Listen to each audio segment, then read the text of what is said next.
이번 여름 매우 더우셨죠. 동남아 웬만한 국가보다 우리나라 여름이 더 온도가 높았다 하는데 앞으로 참 여름 나기가 쉽지 않을 것 같습니다.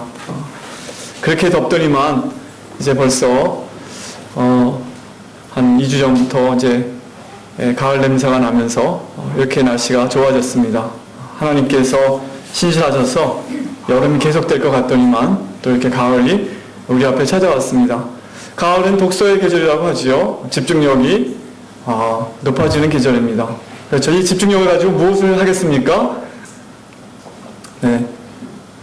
책을 읽어야죠. 근데 특별히 우리 그리스도인들은 성경을 읽는 것이 중요합니다. 왜냐하면 교회는 성경과 더불어 그리고 성경의 권위 아래서 살아가는 하나님의 백성의 공동체라고 할 수 있습니다. 그리스도인들은 하나님을 섬기기 위해 성경을 통해 말씀하시는 하나님의 뜻에 의해서 우리들의 생각과 삶이 형성되고 그리고 변화되고 개혁되어야 하는 것입니다. 그런데 안타까운 것은 성경 읽기가 점점 게을러지는 그런 현상이 우리 교회 안팎에 있습니다. 예전에는 교회 밖의 사람들도 성경에 대해서 관심이 꽤 있고 한번 그냥 읽어보자 하는 사람도 꽤 있었던 것 같은데 요즘은 그런 사람이 점점 줄어들고 교회 안에서도 성경에 대해서 점점 관심이 멀어지고 또 성경에 대해 무지해지고 있는 그런 현상을 우리가 볼 수 있습니다. 예전엔 그런 농담이 좀 있었습니다. 목사님들 가끔 하셨는데요. 주일날만 되면 이 서울 시내에 먼지 농도가 더 높아진다는 거예요. 왜 그러냐? 교회에 오는 사람들이 일주일 동안 이렇게 버려놨던 성경책 찾아가지고 직업해 놔서 다 턴다는 거예요. 그 먼지는 안 되고 확 불어. 그래서 먼지가 많이 올라가서 서울시의 주일마다 아침마다 먼지 농도가 더 높아진다 그랬는데 요즘엔 성경책도 안 들고 다니시는 성도들도 많습니다. 사실 뭐 스마트폰에 다 있고 이 앞에 띄우기도 하지만 그러나 가까이 성경이 있고 늘 펴서 읽게 될 때 우리는 성경을 가까이 할 수 있습니다. 오늘 그냥 오신 분들 다음 주부터 들고 오십시오. 그리고 성경을 들고 다닐 때 그래도 좀 저 사람이 그리스도인이구나. 좀 우리도 더 또 우리 자신을 돌아보게 되고 그리고 성경을 펴서 읽을 때 사람들이 또 성경에 대해서 관심도 갖게 되고 도대체 저게 뭐가 있길래 저렇게 성경을 열심히 읽나? 또 그렇게 되지 않겠습니까? 그리고 오바마 대통령 지난번에 취임식 할 때 찍은 사진이 타임즈에 실렸는데 성경책 2권 위에 손을 얹었고 대통령 선서를 하더라고요. 그 아래에 있는 성경은 아브라함 링컨이 읽던 성경, 그 위에 있는 성경은 마틴 루터 킹 목사님이 읽던 성경. 그 역사적인 그 성경 위에 물론 성경은 다 똑같겠지만 그분들이 읽었던 그 성경 그리고 그들이 자기들이 지도자로서 이 성경을 읽으면서 행했던 대로 그 위대한 지도자들의 뒤를 따라서 나도 이렇게 하겠다 그런 뜻이 있지 않겠습니까? 여러분 스마트폰에 앱이 있어서 성경 읽을 수 있지만 그 다음에 스마트폰을 남기는 것보다는 손때 묻은 성경을 우리 어머니께서 읽으시며 눈물 많이 흘리셨던 그 성경을 자녀들에게 남긴다면 위대한 유산이 되지 않겠습니까? 그렇죠? 손때 묻은 성경 내가 읽고 은혜 받고 또 눈물을 흘리던 그런 성경책이 우리에게 있다면 그것은 우리에게도 축복이고 또 그 성경을 보는 또 이어받는 어떤 사람에게도 영감이 될 것입니다. 성경을 통한 그리스도인의 삶, 그리스도인의 삶의 출발부터 또 그리스도인의 삶을 사는 동안 성경은 우리와 늘 함께하고 있습니다. 레슨 리비긴이라는 인도에서 35년간 사역했던 영국의 선교사가 있는데 그가 1920년대에 케임브리지 대학에서 공부할 때 그는 불신자였습니다. 그런데 주변의 그리스도인들을 보면서 기독교에 대한 관심을 갖게 되었는데요. 한 친구에 물어봤으면 내가 어떻게 하면 기독교 신앙을 가질 수 있겠느냐. 근데 그 친구가 이렇게 말했습니다. 자명종을 하나 사라. 자명종. 딸 생각하는 거 있잖아요. 그건 무슨 말이냐면 자명종을 듣고 아침에 일어나서 성경을 읽고 기도하라는 그런 뜻이었습니다. 그래서 그가 그 말대로 아침에 일찍 일어나 성경을 읽는 가운데 마침내 성경을 통해 말씀하시는 하나님을 만나게 되고 헌신적인 그리스도인이 되었던 것을 우리가 그의 간증을 통해서 읽을 수 있습니다. 저는 어렸을 때부터 교회 자랐기 때문에 성경에 대해서 늘 듣고 자랐던 것 같습니다. 아주 어렸을 때 기억나는 거는 시편 1편을 외웠던 거, 복 있는 사람 악인의 길을 쫓지 아니하며, 유치부 아이들 다 외웠죠. 그리고 요한복음 3장 16절, 하나님이 세상을 이처럼 사랑하사 독생자를 주셨으니, 그런 구절, 또 여호와는 나의 목자시니, 그런 몇몇 구절들을 외우면서 자랐어요. 그러나 그게 무슨 의미인지 잘 모르고 그냥 외웠던 적이 많이 있었던 것 같습니다. 여기 주일학교 교사들이 예배 때 많이 계셨는데, 주일학교에서 제가 가만히 들어보면 이제 성경의 내용을 통째로 다 이해하기보다는, 제가 어려서 그렇겠지만 주로 어떤 요새 골든벨을 하는 것처럼 성경 지식에 대한 얘기가 많이 있었던 것 같아요. 예수님의 12제자는 몇 명이었냐? 다 아시죠? 몇 명입니까? 12명. 이 정도가 아는데, 그 다음은 이제 우리 고등부 때 보니까 세대문답할 때 장로님들이 예수님의 12제자 이름 중에 몇 명 말해보시오. 그러니까 이제 어떤 형이 베드로, 요한 얘기했는데, 그 다음에 장로님이 한두 명 더 말해보니까 생각이 도무지 안 나는 거예요. 쭉 머리 긁다 가룟 유다. 그래도 맞긴 맞지요. 그런 식으로 성경을 읽고 공부한다는 것이 그런 것들이라고 많이 생각을 많이 하는 것 같습니다. 중고등부 때는 그런 것도 있어요. 이제 성경을 누가 빨리 찾나. 그래서 하박국 3장 15절을 빨리 찾아서 읽는 사람이 상을 타는 겁니다. 하박국이 구약에 있는지 신약에 있는지 아는 건 중요하죠, 물론. 하박국 찾으려면 좀 시간 좀 걸리는 분들 계실 겁니다, 아직도. 그런 것도 중요합니다. 어쨌든 그런 식으로 공부를 많이 했고요. 재수할 때는 제가 마음이 괴로우니까 좀 위안을 얻기 위해서 성경책을 그때 한번 읽었던 것 같습니다. 근데 하여간 창세기부터 읽어서 한번 쫙 하고 읽었는데, 무슨 내용을 읽었는지 잘 기억은 안 나지만 하여간 읽었어요. 재수할 때 한번. 억지로 읽었습니다. 그러다가 이제 대학교 들어가서 하나님의 은혜로 학교 기도학생반에서 신앙적 경험을 하게 되고, 그러고 나니까 성경이 좀 이해가 되더라고요.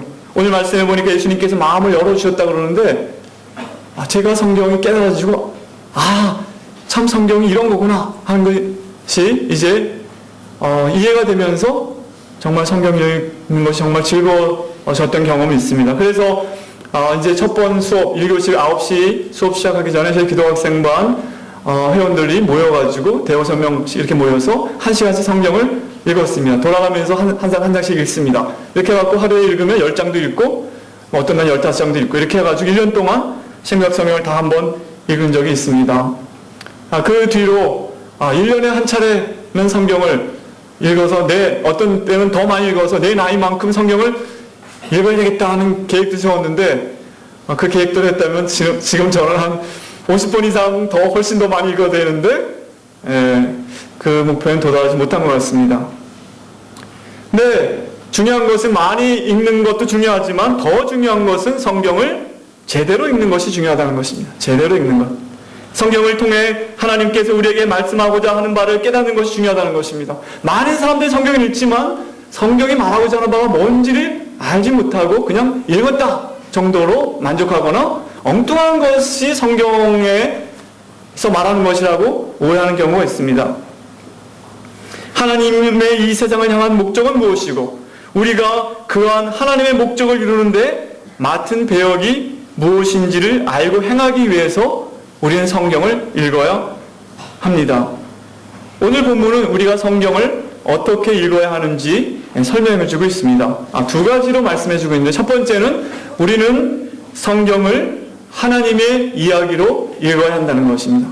우리는 성경을 하나님의 스토리로 읽어야 한다는 것입니다. 44절 말씀을 다 같이 한번 읽겠습니다. 44절 시작. 또 이르시되 내가 너희와 함께 있을 때에 너에게 말한 바 곧 모세의 율법과 선지자의 글과 시편에 나를 가리켜 기록된 모든 것이 이루어져야 하리라 한 말이 이것이라 하시고. 오늘 이 말씀은 예수님께서 말씀하신 건데요, 예수님 당시에는 지금 우리가 아는 구약 성경만 있었습니다. 우리가 갖고 있는 신약 성경은 아직 형성이 안 돼 구약 성경만 있었는데, 구약 성경을 세 부분을 아는 모세의 율법과 선지자의 글과 시편에 나를 가리켜 기록되어 있다. 예수님이 이렇게 말씀하시면서 그것이 이루어져야 할 것이 바로 지금 너희 눈앞에서 이루어진 것이다 했는데, 무엇이 이루어졌냐? 예수님께서 바로 십자가에 죽으시고 부활하셔서 지금 그들 앞에 서 계신 그것이 성경에 말한 것이 이루어졌다는 것입니다. 우리 누가복음 24장은 어떤 내용이냐면 예수님께서 부활하신 날의 사건을 기록하고 있습니다. 여러분, 오늘 우리가 주일인데요. 첫 번 주일의 모습을 기록하고 있습니다. 여러분, 우리가 주일날 왜 이렇게 모이는지 아십니까? 왜 금요일날 안 모이고 토요일날 안 모이고 주일날 모이는지 아십니까? 바로 예수님의 부활을 경축하기 위해서 우리가 이 주일날 모이는 것입니다. 첫 번 부활절날 제자들은 다 두려워하고 그리고 혼돈 가운데 있었습니다. 바로 자신들이 그렇게 사랑하고 따르던 예수님이 3일 전에 유대인들에게 체포되어서 그렇게 갑작스럽게 재판을 받고 십자가에 못 박혀 죽으시고, 그리고 시체를 그 무덤에 안치하는 것까지 제자들은 다 보고 너무 충격을 받았습니다. 그리고 다 도망가고, 자기들도 그렇게 예수님을 따르던 자들인 자기들도 그렇게 될까 무서워서 다 숨고 그러던 가운데, 이제 우리가 누가복음 24장에 보면 여인들이 예수님의 시체에 향유를 바르기 위해서 유대인의 안식일이 끝난 다음에 아침 일찍 이제 그 무덤과 새벽에 찾아가는데 무덤의 문이 열려 있고 예수님의 시체가 보이지 않았습니다. 너무 당황하고 놀랐는데 그때 천사들이 이렇게 말합니다. 여자들이 두려워 얼굴에 땅을 땅에 대니 두 사람이 이르되 어찌하여 산 자를 죽은 자 가운데서 찾느냐? 여기 계시지 않고 살아나셨느니라. 그 말을 듣고 혼미백산에서 이제 이 여인들이 제자들이 모여있는 숨어있던 곳을 찾아갑니다. 그래서 그 얘기를 쭉 얘기했더니 24장 11절에 이렇게 말합니다. 사도들은 저희 말이, 그 여인들의 말이 허탄한 듯 배워 믿지 아니하나, 이렇게 되어 있습니다. 두려워하고 근심하고 의심하는 그런 제자들의 모습이 기록되어 있는데, 그래서 많은 사람들은 이렇게 말합니다. 특별히 예수 안 믿는 사람들 중에 너희들 예수님이 부활했다고 그러는데 그거는 기독교가 만들어낸 신화야. 어떻게 죽은 사람이 살아나? 그거 다 신화야. 그렇게 되기를 바라니까 그런 일이 일어난 거야. 그런 일이 실제로 없었어. 이런 거짓말들로 우리들을 미혹해 합니다. 그런데 우리가 성경 읽어보면 제자들은 처음부터 예수님의 부활을 믿고 싶어 했던 사람도 아니고 믿었던 사람들도 아닙니다. 그들은 의심했고 두려워했습니다. 그래서 예수님의 부활은 기독교 신앙이 만들어낸 이야기가 아니라 기독교 신앙을 만들어낸 이야기라는 것을 우리는 알아야 합니다. 예수님의 부활이 없었다면 기독교 신앙은 존재하지 않았을 것이고 오늘도 우리가 이 아침에 여기에 모이지 않았을 것입니다. 우리가 이 자리에 있는 것은 예수님의 부활을 경축하기 위해서 초대교회 성도들부터 안식 후 첫날, 유대인들은 전통적으로 수천 년간 안식일 토요일날 모였지만 그리스도인들은 이제 안식 후 첫날, 지금처럼 공휴일이 아니었습니다. 지금은 세계의 많은 나라들이 일요일을 공휴일을 생각하지만 그때는 안식 후 첫날은 공휴일이 아닙니다. 그래도 그들은 주님의 부활을 경축하기 위해서 주일마다 새벽에 우리가 오늘 주일이라고 부른 날에 모였던 것입니다. 오늘 본문은 이렇게 부활한 예수께서 두려워하고 의심하는 제자에게 나타나셔서 자신이 고난을 받고 십자가에서 죽으시고 부활한 것이 성경에 기록되어 있는데 그 일이 너희 앞에 이루어졌다, 성취되었다고 설명하고 있는 것입니다. 성경이, 즉 구약의 성경이 이 모든 것이 나에 대한 얘기고 내가 그것을 이루었다고 이렇게 말씀하고 있습니다. 이 말을 다른 말로 바꾸면 성경은 예수 그리스도가 초점이라는 것입니다. 예수 그리스도는 초점을 성경 이야기는 갖고 있다는 것입니다. 저는 오랫동안 성경은 이렇게 생각했습니다. 그리고 교회에서 그런 인상을 저에게 줬어요. 저희 아버님이 들으시면 어떻게 생각할지 모르지만 우리 아버님의 설교를 비롯해서 교회에서 말씀을 들을 때마다 성경은 그냥 착하게 살라는 얘기겠거니 이웃을 사랑하라, 아니면 거짓말하지 말라, 도적질하지 말라, 간음하지 말라, 하라, 하지 말라. 그래서 공자왈, 맹자왈이랑 거의 좀 비슷한 얘기가 아닌가. 또 목사님들 설교도 가만히 들어보면 주로 도덕적인 교훈적인 이야기가 저에게 많이 이렇게 들렸고, 그래서 성경은 그냥 착하게 살라는 그런 도덕적, 윤리적 어떤 그런 이야기라고 생각한 적이 있었습니다. 또 성경의 이야기를 조각조각 들었기 때문에 성경은 아브라함이라는 사람의 이야기, 다윗, 모세, 요셉, 다니엘, 바울, 그리고 거기에 또 예수님의 이야기, 이런 것이 포함돼서 위대한 사람들의 이야기를 본받고 따라하는 그런 것으로 성경을 제가 읽은 적도 있었습니다. 그렇게 생각한 적도 있었습니다. 또는 어떤 사람들은 아직도 그런 것 같은데 성경을 좀 기독교적 사주팔자 책으로 생각해갖고 아침마다 성경을 탁 펴갖고 손가락으로 딱 짚어가지고 오늘 내가 동으로 가야 될까 서로 가야 될까 그런 식으로 성경을 보는 사람도 아직도 있습니다. 이번에 저희 그 성교 훈련원에 들어온 한 훈련생이 자기가 교회 처음 갔는데 옛날 성경은 오른쪽에서 위에서 아래로 이렇게 그렉되어 있고 오른쪽에서 왼쪽으로 이렇게 그런 성경이 있잖아요. 한동안 아직도 그런 성경 갖고 계신 분 여기 계실지 모르면 아멘 성경이라고 하는데요. 위로부터 아래 있기 때문에 아멘 성경 갖고 계신지 모르지만 일반 책들은 다 이렇게 이렇게 오른쪽 왼쪽에서 오른쪽으로 이렇게 많이 있는데 한동안 교회에서는 그렇게 그런 성경 특징이 많아갖고 교회 갔더니 처음에 그 성경을 주니까 자기는 아무도 안 가르쳐줘가지고 이렇게 읽는 거 모르고 이렇게 읽었대요. 그냥 그랬더니 말이 안 되면서 이상한 주문 같은 게 막 쓰여 있는데 더 무서워서 성경을 덮었다는 거예요. 그런 사람도 있더라고요. 그러니까 성경에 대해서 갖고 있는 어떤 성경은 어떤 종교의 경전이고 신비한 책이고 좀 이상한 주문 같은 것이 기록되어 있겠거든요. 라마오라랄까 이렇게 이런 식의 남매 이런 게 이런 식으로 쓴 것 같이 주문 같은 책으로 성경을 보는 사람도 가끔 있다는 것입니다.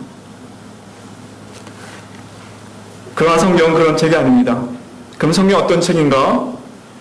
유대인들, 성경 1차적으로 구약 성경은 유대인들에게 주어진 책이었죠. 유대인들에 대해서 예수님이 이렇게 말씀하셨습니다. 유대인들은 성경을 열심히 읽고 사랑하는 사람들이었는데 그들은 성경을 통해 하나님이 주시는 영생을 얻을 수 있다고 생각했었습니다. 그런 유대인들에게 요한복음 5장 39절에 예수님이 이렇게 말씀하십니다. 너희가 성경에서 영생을 얻는 줄 알고 성경을 상고하거니와 이 성경이 곧 내게 대하여 증거하는 것이로다. 성경은 예수님에 대하여 말씀하고 있다는 것입니다. 만약 우리가 성경을 다 읽었지만 그 성경의 초점이 예수님이라는 걸 알지 못한다면 성경을 제대로 읽는 것이 아니라는 것입니다. 성경에는 창조로부터 시작해서 하나님이 이제 타락한 세상을 구원하시겠다는 약속과 이제 구원한 이 타락한 세상과 인류를 구원해서 새 하늘과 새 땅을 창조하시고 거기에 하나님의 백성을 거하게 하겠다는 하나님의 약속이 있을 뿐 아니라 그 약속을 성취하기 위하여 메시아를 보내시고 메시아가 고난을 받으시고 십자가에 죽으시고 부활하시는 그 사건이 성경 이야기의 절정이고 성경은 창조로부터 새 창조에 이르는 커다란 하나의 스토리라고 하는 것입니다. 예수님께서는 그 약속대로 이 땅에 오셔서 죽으시고 부활하셔서 하나님의 모든 언약을 성취하시고 이제 새하늘과 새 땅을 여셨다 말씀하고 있습니다. 여러분 오늘 저희가 이 주일날 여기 모여서 이게 부활의 첫째 부활날 첫 번 부활절의 사건을 기록한 사건이 오늘 복음이라고 그랬는데요. 여러분 주변에 사랑하는 분들 어머니나 또 아버님 혹은 친구들 이렇게 소천한 분들 이 땅에 죽은 분들 있을 것입니다. 근데 이제 이 예배를 끝나고 나갔더니 제가 이제 여러분랑 악수하기 전에 못 먹겠는데 바로 그분이 저랑 악수하고 나니까 그 앞에 딱 서 있었다. 여러분이 사랑하는 그분이. 여러분 어떻겠습니까? 믿으실까요? 너무 놀라겠죠. 우리 사랑하는 할아버지가 우리 장모님이 딱 서 계신다.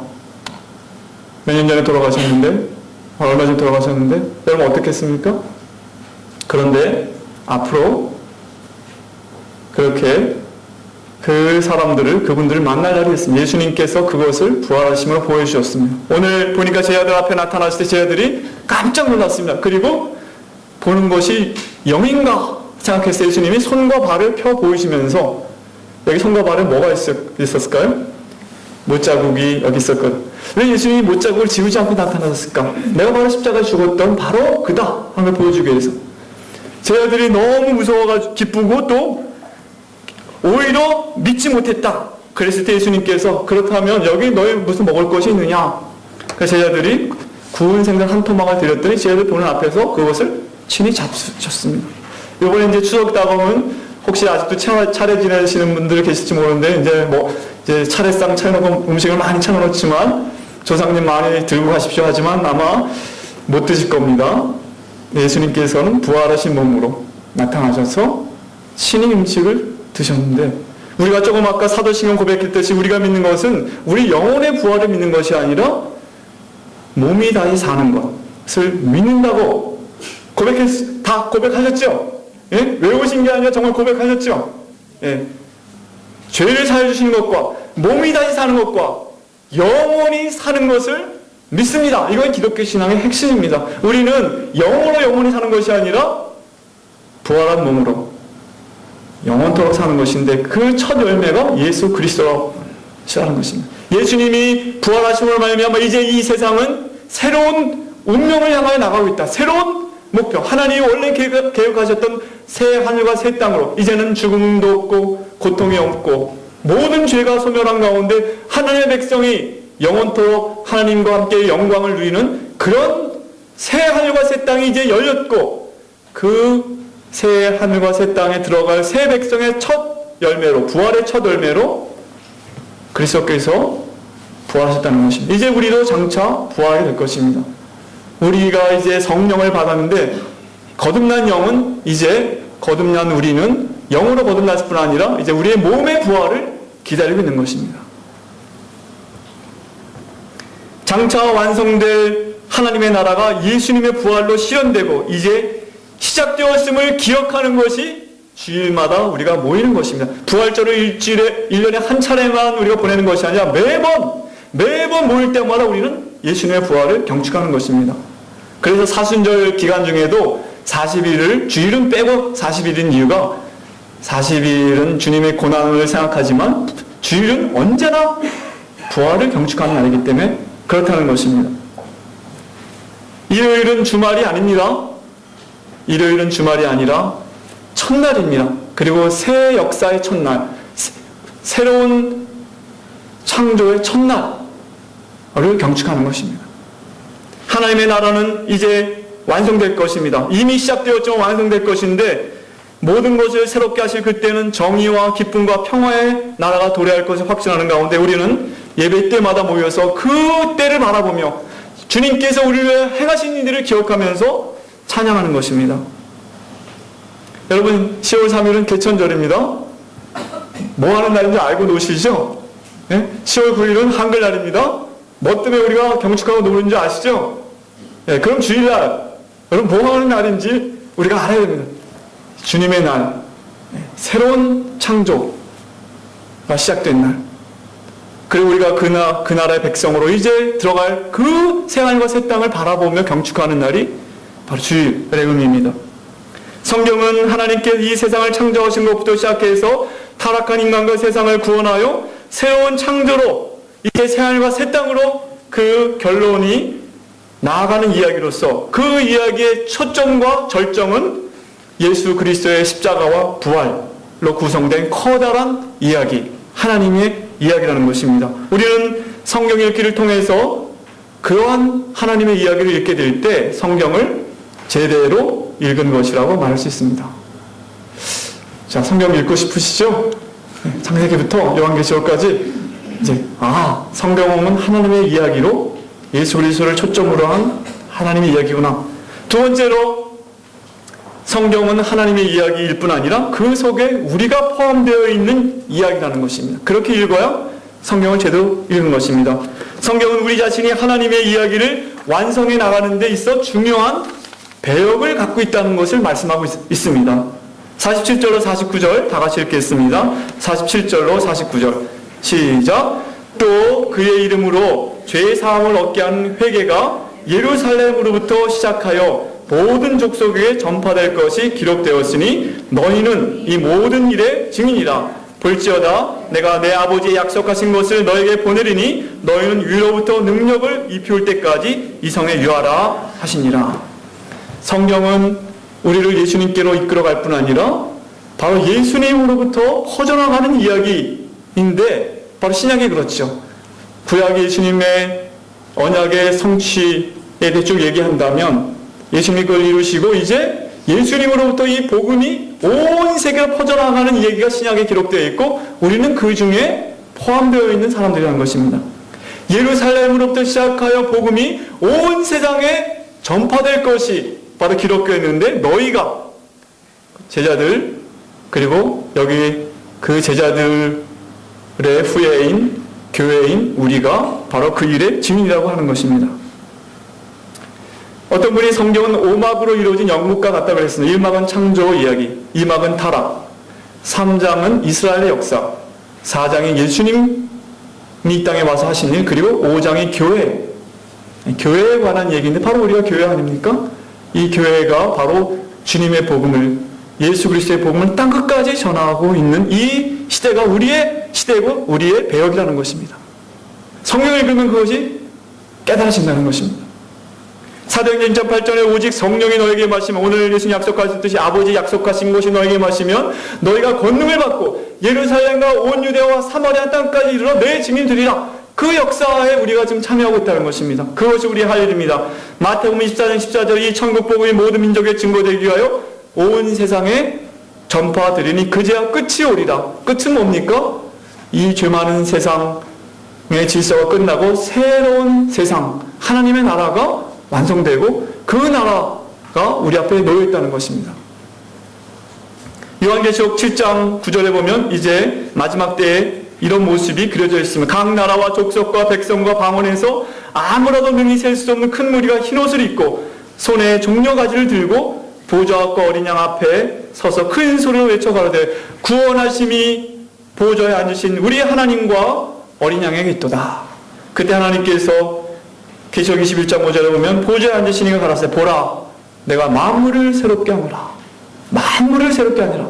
그리고 모든 눈에 눈물을 닦으시고 사망이나 곡하는 것이나 애통하는 것이 다시 없는 하나님의 영원한 나라가 우리 앞에 펼쳐져 있고 우리는 그곳에서 세세토록 하나님의 백성은 하나님과 더불어 왕노를 타게 될 것이다. 이것이 새 하늘과 새 땅의 모습입니다.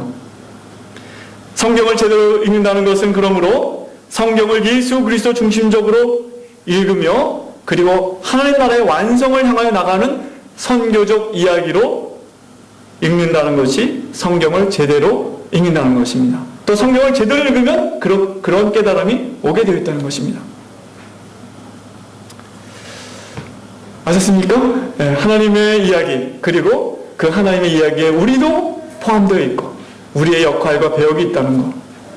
이제 성경 읽기를 위해서 실제적인 제안 몇 가지 여러분께 드리고자 합니다. 이 가을에 성경은 읽기에 만만한 책이 아닙니다. 1189장으로 두꺼운 책입니다. 1000페이지가 넘는 1189장. 그것도 소설책처럼 술술 읽히지가 않습니다. 왜냐하면 정말 너무 깊은 얘기이기 때문에 그렇게 술술 읽히지 않을 것입니다. 그렇기 때문에 성경은 1189장인데 규칙적으로 체계적으로 읽는 것이 중요합니다. 아무데나 펴서 심심할 때 읽지 말고 규칙적으로 체계적으로 성경을 하루에 석 장씩 읽고 주일날은 5장씩 읽으면 1년에 한 차례 읽을 수 있습니다. 평삼주오. 그리고 10장을 한 번 읽고 10장을 더 읽을 수 있어요. 1189장을 읽을 때. 사실 하루에 석 장 읽는데 시간은 얼마나 걸릴까요? 빨리 읽으면 15분, 좀 천천히 읽어서 30분이면 될 겁니다.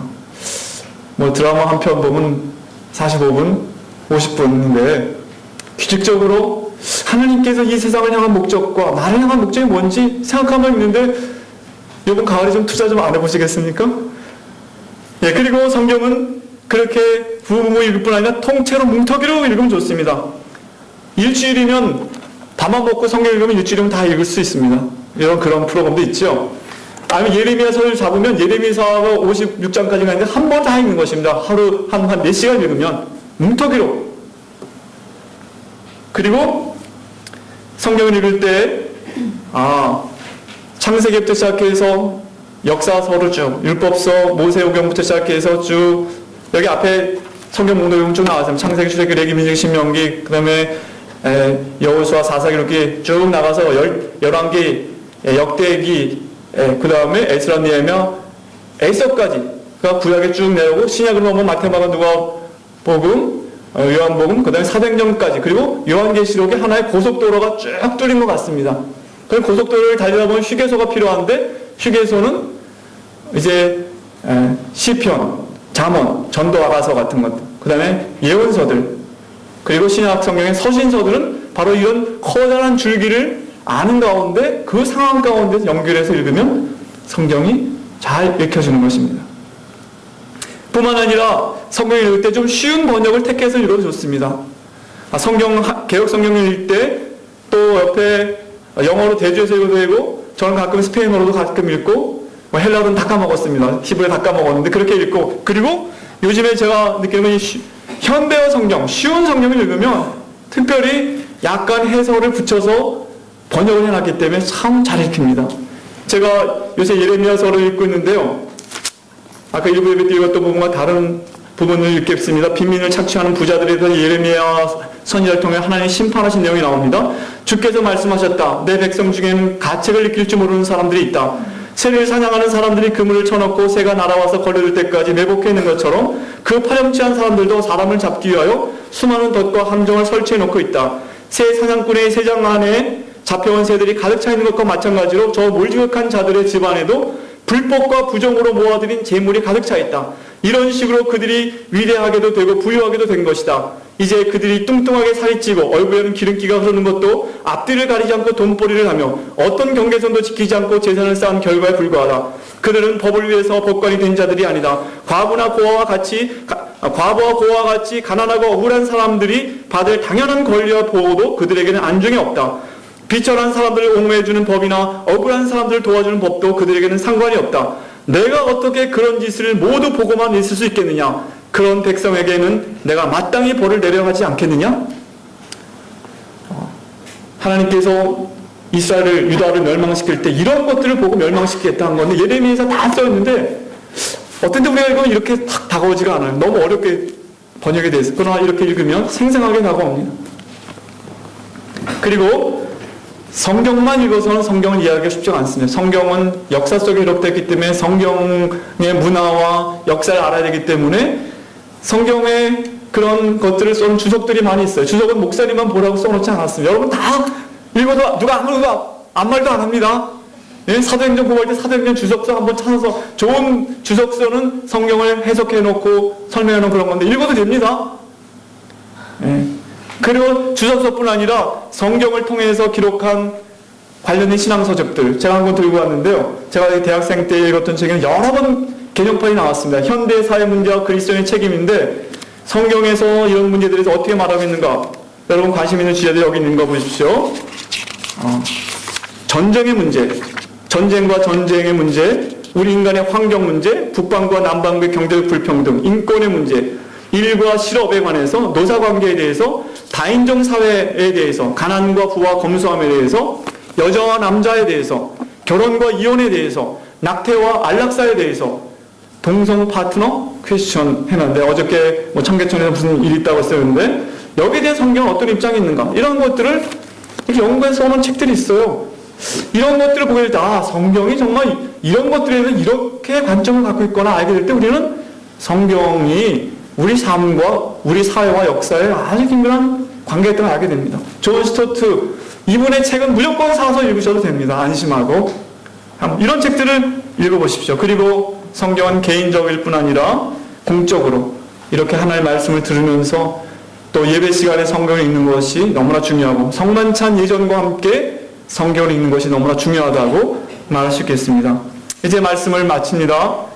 우리가 하나님의 백성으로 삼위일체 하나님의 권위와 그 인도 아래 살아가기 위해서는 성경을 통해서 하나님의 뜻을 깨닫고 그 안에서 우리 자신의 위치와 역할을 이해하고 순종하는 것이 중요합니다.